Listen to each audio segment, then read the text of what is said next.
ఇందిరమ్మ ఇండ్లకు ఉచిత ఇసుక అందించేందుకు రాష్ట్ర ప్రభుత్వం సిద్ధమైంది. ఈ మేరకు చర్యలు తీసుకోవాలని అధికారులను ఆదేశించారు సీఎం రేవంత్ రెడ్డి. బ్లాక్ మార్కెట్ను అరికట్టి పేదలకు ఇసుక అందుబాటులో ఉండేలా చూడాలన్నారు. సామాన్య వినియోగదారులకు తక్కువ ధరకు ఇసుక లభించేలా చర్యలు తీసుకోవాలన్నారు. అలాగే పెండింగ్ బిల్లులను వెంటనే చెల్లించాలని ఆదేశించారు. ఇసుక మాఫియాపై ఉక్కుపాదం మోపాలన్నారు. వెంటనే ఇసుక రీచ్ల దగ్గర తనిఖీలు చేపట్టాలన్నారు. ఇసుక అక్రమ రవాణాకు పాల్పడితే ఎంతటి వారినైనా వదిలిపెట్టేది లేదన్నారు సీఎం రేవంత్ రెడ్డి. ఇసుక రవాణా పర్యవేక్షణకు ప్రత్యేక అధికారులను నియమించాలన్నారు సీఎం రేవంత్ రెడ్డి. జిల్లాల వారీగా కలెక్టర్లు, ఎస్పీలకు బాధ్యతలు అప్పగించాలని ఆదేశించారు.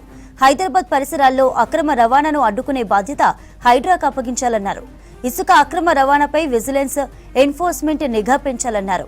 ఇసుక రీచ్ల దగ్గర 360 డిగ్రీల కెమెరాలు, సోలార్ లైట్స్ ఏర్పాటు చేయాలని ఆదేశించారు.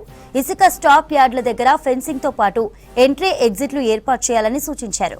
ఇసుక బుక్ చేసిన 48 గంటల్లోగా వినియోగదారుడికి చేరేలా చర్యలు తీసుకోవాలన్నారు. వినియోగదారుల సమస్యల పరిష్కారానికి ప్రత్యేక పోర్టల్ ఏర్పాటు చేయాలన్నారు సీఎం రేవంత్ రెడ్డి.